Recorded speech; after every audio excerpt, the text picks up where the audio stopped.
Good morning students, कैसे हैं आप? क्लास 11th के सभी बच्चे अपनी सामान्य हिंदी की बुक निकालिए और पेज काव्य खंड में पेज नंबर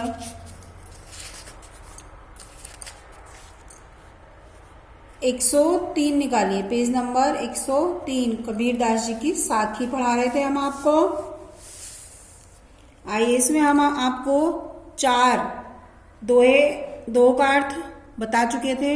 आइए पांचों देखिए आप, कबीर दास जी की साखी का पांचों दोहा। चिंता तो हरि नाव की और न चिंता दास, जे कुछ चितबे राम बिन सोई काल की पास। इसमें इस साखी में कबीर दास ने सच्चे सेवक एवं साधक के गुणों का वर्णन किया है। उन्होंने ये कहा है कि हरि के चिंता तो हरि नाव की और न चिंता दास, कि हरि के सच्चे सेवक ईश्वर का ही चिंतन करते हैं। जो भगवान के सच्चे सेवक होते हैं वो केवल भगवान का ही चिंतन करते हैं, भगवान का ही नाम लेते हैं। उन्हें दूसरी किसी वस्तु की चिंता नहीं करते, चिंता नहीं रहती, वे दूसरी किसी वस्तु की चिंता नहीं करते। जे कुछ चितवे राम बिन सोई काल की पास, वे इस बात को भली भांति जानते हैं कि ईश्वर का स्मरण करने के अतिरिक्त अन्य सभी चिंतन जो है वो मृत्यु के समान बंधनकारी हैं। तो एक बार फिर से देखिए, कबीरदास जी कहते हैं कि हरि के जो भक्त होते हैं, जो सच्चे सेवक होते हैं, वो केवल ईश्वर का ही चिंतन करते हैं। उन्हें अन्य किसी वस्तु की चिंता क्या, वे किसी दूसरी वस्तु की चिंता नहीं करते। और वे इस बात को भली भांति जानते हैं कि ईश्वर का स्मरण करने के अतिरिक्त अन्य सभी जो चिंतन है वो मृत्यु के समान बंधनकारी हैं। अब है, तू तू करता तू भया, मुझ में रही न हूं, बारी फेरी बली गई, जित देखूं तित तू। इसमें कबीरदास जी कहते हैं कि हे परमात्मा, मैं तुम्हें पुकारता हुआ, तुम्हारा ध्यान करता हुआ तुम में ही लीन हो गया हूं। अब मुझ में जो है, अब मुझ में अहंकार नाम की कोई चीज नहीं रह गई है।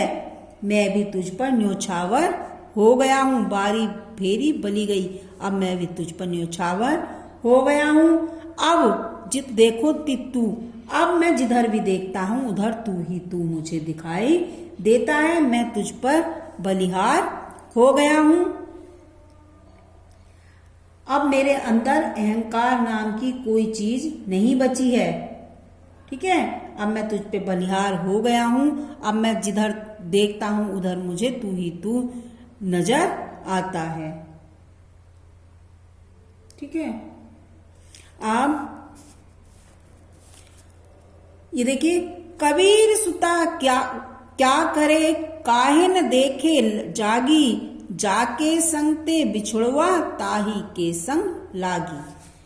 कबीर सुता क्या करे, कबीर सुता क्या करे। प्रस्तुत साखी में कबीर ने साधक को सांसारिक मोह त्यागने की चेतावनी दी है। प्रस्तुत साखी में कबीरदास ने साधक को, जो उसकी साधना में लगे हुए हैं, तो उन्होंने ये जो सांसारिक मोह माया है इसे त्यागने के लिए कहा है, उन्हें त्यागने की चेतावनी दी है। और कहा है कि कबीर सुता क्या करे, कि हे जीव, तू मोह निंद्रा में पड़ा हुआ क्या कर रहा है। कबीर सुता क्या करे, काहे न देखी लागी, यानी कि तू इस मोह निंद्रा में पड़ा हुआ क्या कर रहा है। अर्थात तू मोह निंद्रा में क्यों पड़ा हुआ है। तू जागकर अपने वास्तविक तथ्य को क्यों नहीं देखता। अर्थात तू ज्ञान का प्रकाश प्राप्त करके अपने दुखों का भगवान से निवेदन क्यों नहीं करता। क्यों नहीं करता? अरे जीवात्मा, तू अज्ञान के कारण ही, कि हे जीवात्मा, तू अज्ञान के कारण जिस ब्रह्मा से अलग हो गया है, अब उसी को प्राप्त कर, अर्थात जीवात्मा का परमात्मा से संयोग करा दे।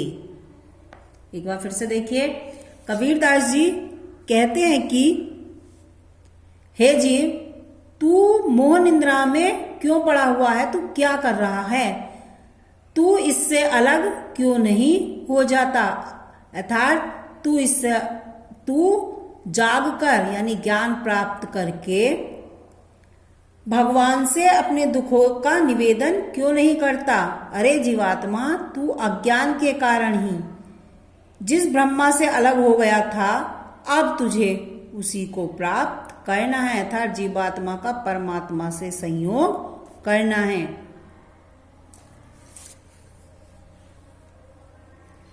नेक्स्ट देखिए, कबीर रेख से दूर की काजल दिया न जाई, नैनू रम्या रमी रहा, दूजा कहाँ रमाई। कबीरदास जी इसमें कह रहे हैं, कबीरदास जी ने चारों ओर जीवात्मा और प्रेतम और परमात्मा को प्रेतम माना है। प्रस्तुत साखी में भी उन्होंने जीवात्मा और परमात्मा के अनन्य प्रेम की अभिव्यक्ति की है। उन्होंने कहा है कि मैंने कबीर रेख से दूर की काजल दिया न जाए, कि मैंने सौभाग्यवती नारियों की तरह अपनी मांग में सिंदूर की रेखा लगा ली है। कबीरदास जी कहते हैं कि मैंने सौभाग्यवती नारियों की तरह से अपनी मांग में सिंदूर की रेखा लगा ली है। काजल दिया न जाए, क्या मेरे प्रेम और मेरे सौभाग्य की सूचक है? क्या मेरे प्रेम, क्योंकि प्रेम का रंग लाल है और मेरे सौभाग्य की सूचक है, ये जो लाल रंग है ये मेरे सौभाग्य का सूचक है। अब लाल रंग यानी प्रेम का जो लाल रंग है उसे स्वीकार कर लेने के बाद काजल को अपनाना मेरे लिए संभव नहीं है, क्योंकि अब मैंने लाल रंग यानी प्रेम स्वीकार कर लिया है। तो अब मेरे लिए ये जो काजल है, ये यानी कि काजल से मतलब है सांसारिक आसक्ति, विषय वासनाओं को अपनाना मेरे लिए संभव नहीं है। कहने का मतलब यह है कि कबीरदास जी ये कह रहे हैं कि मैंने जो है सौभाग्यवती नारियों की तरह से अपनी मांग में सिंदूर की रेखा लगा ली है, क्योंकि यह मेरे प्रेम का रंग है। और प्रेम का रंग कैसा होता है? वो लाल होता है, और मेरे सौभाग्य का, जो कि मेरे सौभाग्य का सूचक है, लाल रंग जो है वो मेरे सौभाग्य का सूचक है। अब लाल रंग स्वीकार कर लेने के बाद मैं ये काजल दिया न जाए, अब मैं इस काजल को नहीं लगाऊंगा। काजल मतलब सांसारिक आसक्ति, विषम वासनाओं को अपनाना मेरे लिए संभव नहीं है। कबीर अपनी बात को स्पष्ट करते हुए यह कह रहे हैं कि हर स्थल पर रमने वाले परम प्रिय राम मेरे नेत्रों में रम गए हैं। ये कहते हैं कि ये जो राम है इनका नाम हर तरह से मेरे नेत्रों में समा गया है, अतः अब मैं इन नेत्रों में किसी दूसरी वस्तु को स्थान नहीं दे सकता। अर्थात राम को अपनाने के बाद सांसारिक वासनाओं के काजल को लगाना मेरे लिए किसी प्रकार भी संभव नहीं है। अर्थात मैं अपने राम से अपना मन लगा चुका हूं, अब मैं अपने सांसारिक मोह को नहीं लगाऊंगा, अब मैं सांसारिक वासनाओं में नहीं पड़ूंगा।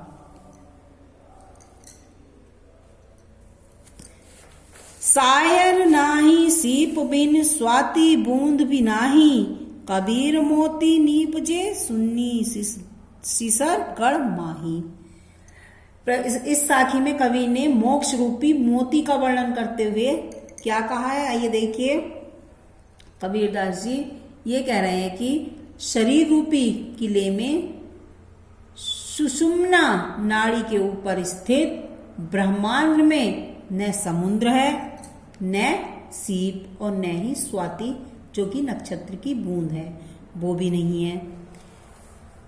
एक बार फिर सुने, शायद नहीं सीप बिन शरीर रूपी जो किला है मेरा, इसकी नाड़ी के ऊपर स्थित जो ब्रह्मांड है में ना तो समुद्र है और न सीप है और न ही स्वाति जो कि नक्षत्र की बूंद है, फिर भी वहां मोक्ष रूपी मोती उत्पन्न हो रहा है। अर्थात कहने का मतलब यह है कि एक अद्भुत ज्योति का दर्शन हो रहा है। सामान्य रूप से यह विख्यात है कि जब समुद्र की सीप में स्वाति नक्षत्र की बूंद पड़ती है तो वह मोती बन जाती है, वह मोती बन जाती है। परंतु ब्रह्मांड एक ऐसा अद्वितीय स्थल है जहां पर समुद्र स्वाति नक्षत्र की बूंद और सीप का भाव होने पर मोक्ष रूपी मोती उत्पन्न हो रहा है। एक बार फिर से सुनिए, शायद नहीं सीप बिन स्वाति बूंद भी नाही, कि मेरे शरीर रूपी किले में सुषुम्ना नाड़ी के ऊपर स्थित ब्रह्मांड में न तो समुद्र है, न सीप है और न ही स्वाति जो नक्षत्र की बूंद है, फिर भी वहां मोक्ष रूपी मोती उत्पन्न हो रहा है ना। यह एक अद्भुत ज्योति का दर्शन हो रहा है। सामान्य रूप से यह एक विख्यात है कि समुद्र की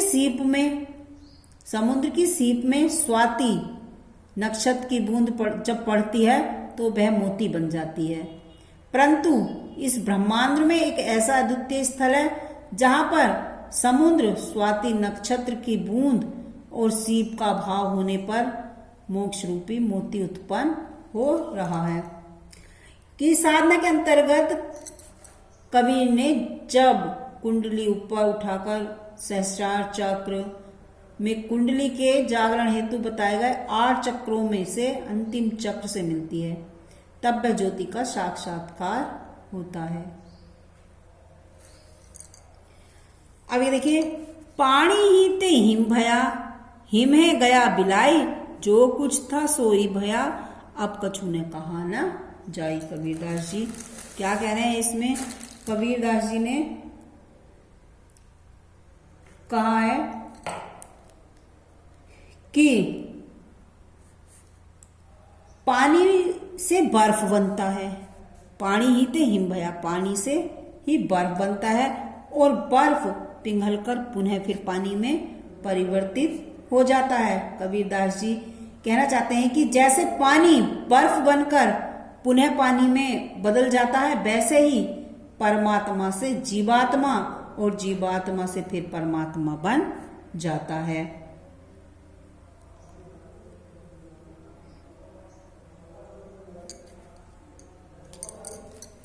धन्यवाद। आज के लिए इतना ही। धन्यवाद बच्चों।